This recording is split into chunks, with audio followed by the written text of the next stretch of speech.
'Twas the day before the Adanos festivities, and all around the colony, all the snow was falling over the new camp exclusively. I can't tell you why. Our story takes place in the old camp, where the diggers are preparing for the important day, hiding their ore, letting meats cure, and preparing presents for their friends. The smith is finishing his work for the day, and the guards are slightly nicer than usual. Near the night and near the dusk, groups form around the campfires, sharing food and drink and playing nice melodies to remember years past.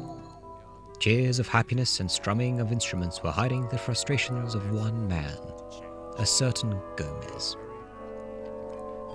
All the noise, the cacophony of sound, were blending into a fury more destructive than 100 cannons, slightly damped by the inner thoughts of loneliness, which dwelled as he looked upon his fellow ore barons rejoicing at the other end of the room.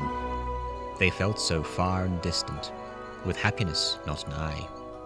Suddenly Gomez thought, if I can't feel the festivities of Adanos, why should anyone else? I could steal the presents, take the ore, and eat all the food for myself. But I need a disguise. The entire camp would storm the gates if they knew it were me. Gomez went to the armorer's workshop to work on a deceiving disguise for his preposterous plan, carefully landing each powerful blow and choosing the colors carefully. He had crafted a convincing armor of the new camp, and he thought he was ready.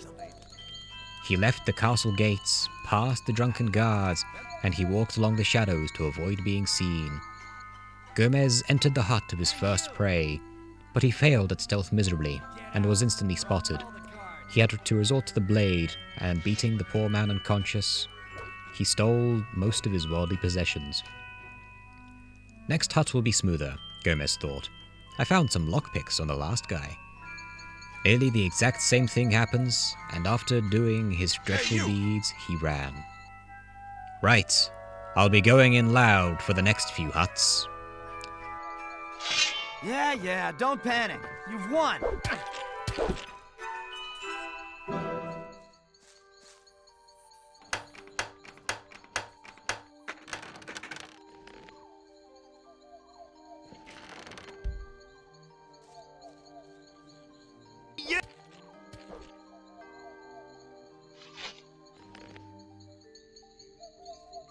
Hey, you!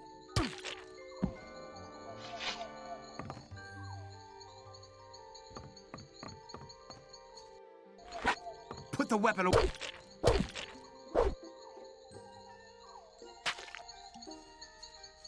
Hey, you!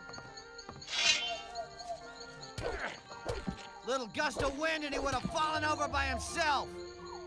After going to every hut in the camp, Gomez ran back to his room, satisfied with his heist. But suddenly Gomez began to think, wait a second. I just took basically everything from everyone. The economy would be incredibly disrupted, and many wouldn't be fit to work the mines due to the lack of equipment.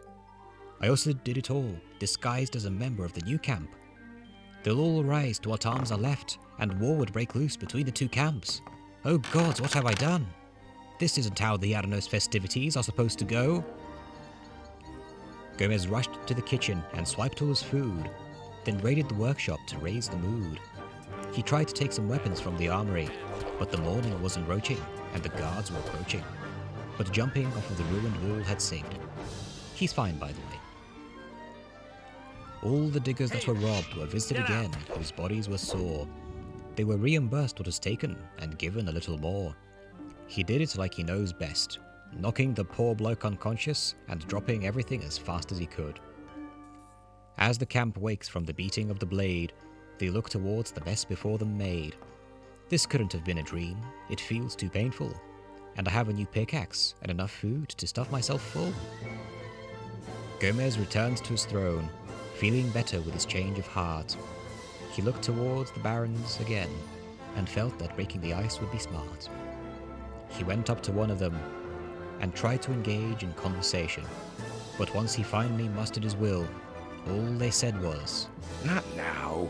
100 cannons were ready to fire, and Gomez slew them all without a second thought. Some people don't change easily, or for very long. Happy festivities to you all, and see you next year. Same old story every time. As long as I'm not involved.